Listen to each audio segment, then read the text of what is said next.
સમાચારમાં વાત કરીએ તો જામનગરથી સમાચાર પ્રાપ્ત થયા છે। જામનગરથી સમાચાર સામે આવ્યા। જામનગરમાં ચૂંટણીને લઈને પોલીસ બંદોબસ્ત તૈનાત કરવામાં આવ્યો છે।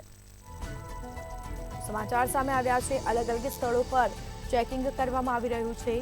તમામ વાહનોનું પોલીસ દ્વારા સઘન ચેકિંગ કરવામાં આવ્યું છે।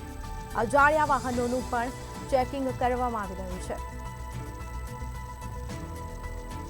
समाचार सामे આવ્યા છે। જામનગરમાં ચૂંટણીને લઈને પોલીસ તૈનાત।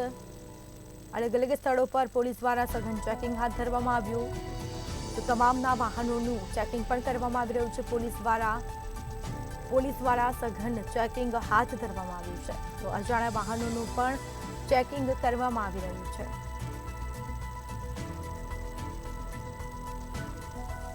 સમાચાર પ્રાપ્ત થયા છે। જામનગરમાં ચૂંટણીને લઈને પોલીસ તૈનાત। અલગ અલગ સ્થળોએ ચેકિંગ કરવામાં આવી રહ્યું છે। તમામ વાહનોનું પોલીસ દ્વારા સઘન ચેકિંગ કરવામાં આવ્યું। અજાણ્યા વાહનોનું પણ ચેકિંગ કરવામાં આવી રહ્યું છે।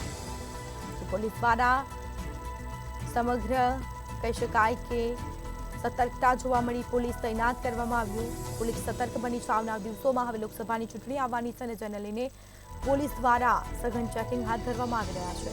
તમામ લોકોની ગાડીનું તપાસ હાથ ધરાઈ છે। વાહનોનું ચેકિંગ હાથ ધરવામાં આવ્યું છે અને કોઈ વ્યક્તિ શંકાસ્પદ જણાતા તેની સામે કાર્યવાહી પણ કરવામાં આવી રહી છે। તો અજાણ્યા વાહનોનું ચેકિંગ કરવામાં આવ્યું છે। તો અલગ અલગ સ્થળો પર પોલીસ દ્વારા ચેકિંગ હાથ ધરવામાં આવ્યું છે। અલગ અલગ પોઈન્ટ પર પોલીસ તૈનાત કરવામાં આવી અને ચેકિંગ હાથ ધરવામાં આવ્યું છે। તમામ વાહનોનું પોલીસ દ્વારા ચેકિંગ હાથ ધરવામાં આવ્યું છે। અજાણ્યા વાહનોનું પણ ચેકિંગ કરવામાં આવ્યું છે। તમામ વાહનોનું પોલીસ દ્વારા સઘન ચેકિંગ કરવામાં આવી રહ્યું છે। તો અલગ અલગ પોઈન્ટ પર પોલીસ ખડેપગે ચેકિંગ હાથ ધરી રહી છે। લોકોના વાહનોનું પણ ચેકિંગ કરવામાં આવ્યું છે। કોઈ પણ શંકાસ્પદ વ્યક્તિ જણાતા તેની સામે કાર્યવાહી પણ કરાશે। તો અલગ અલગ સ્થળો પર ચેકિંગ કરવામાં આવી રહ્યું છે।